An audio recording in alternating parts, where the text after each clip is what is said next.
Good morning বন্ধুরা, কেমন আছেন সবাই? আশা করি সবাই খুব ভালো আছেন। আমিও ভালো আছি। প্রচুর তো গরম পড়েছে।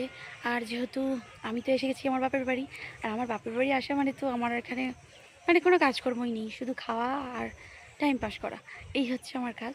এবার মায়ের হাতে হাতে টুকটাক কিছু করে দিই, কেননা মা একা সব সময় করবে, আমার নিজেরও খারাপ লাগে। আর তারপরে প্রচুর গরম পড়েছে, যার কারণে বিকালবেলা তো রিলস করতেই পারছি না।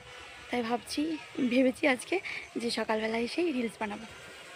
তাই মাকে বললাম, মা, আর ঘুম থেকে উঠে ব্রাশ করে নিয়ে মাকে জিজ্ঞাসা করলাম, মানে বাসন মাজতে যাচ্ছিলাম, মা বললো না আমিই মেজে নিচ্ছি, তোকে মাজতে হবে না। আমি বললাম তাহলে ঠিক আছে, আমি তাহলে রিলস করতে যাই। মা বললো ঠিক আছে যা। আর এসে দেখতে পাচ্ছি, ও বাবা, সেই সকালে মানে বিকালে তো বেরোতেই পারবো না, তবুও দেখতে পাচ্ছি প্রচুর গরম হচ্ছে। দেখতে পাচ্ছেন ঘামে পুরো ভিজে গেছি।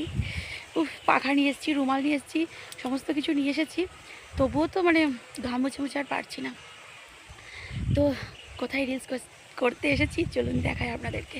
খুব সুন্দর জায়গাটা, যেহেতু আমার বাপের বাড়ি 58 গেট থেকে ওই আধ ঘন্টা গড়চমু ঘাট। তো আমাদের এখানে প্রচুর সুন্দর সুন্দর লোকেশান আছে ভিডিও করার, কিন্তু ওই যে আমার নিজের শারীরিক প্রবলেমের জন্য আমি তো উঠতেই পারি না, ভিডিও করা তো দূরের চাই। তো সেই জন্য আর পারি না। তারপরে এই গরমের সময় তো বেরোনো সম্ভবই না। এই সকালবেলা বলে তাই এসেছি, নাহলে আমি আসতে পারতাম না। এসেছি তো আজ 2-3 দিন হয়ে গেল, কিন্তু আমার পক্ষে ভিডিও করতে আসা সম্ভব না, এত গরম। তো আজকে সকালবেলা এসেছি, জানি না আর আসতে পারবো কিনা অন্যদিন। তো চলুন আপনাদেরকে দেখাই কোথায় এসেছি আমি ভিডিও করতে। কি সুন্দর জায়গাটা, এই দেখুন বন্ধুরা, কি অপূর্ব জায়গাটা না, কি দারুণ লাগছে দেখুন। আমি এখানে প্রায় 2 বছর পরে এলাম, আর মেঘ করে আছে, রোদ এখনও ওঠেনি। তো রোদটা যেন না ওঠে, রোদ উঠলে তো টিকতে পারবো না, আর একদম পুড়ে যাব, ফাঁকা মাঠ যেহেতু। তো চাষ হয়নি তো, তাই একদম কি ভালো লাগছে, উফ। আর এই দেখুন, এটা আমাদের জমি। আমাদের জমিতেও তো চাষবাস আর হয় না, কে আর চাষ করবে, ভাই থাকে বাইরে, আর কে চাষ করবে বলুন। তো এই দেখুন, কচু বনে ভর্তি হয়ে গেছে, আর কচুও হয়েছে মনে হয়।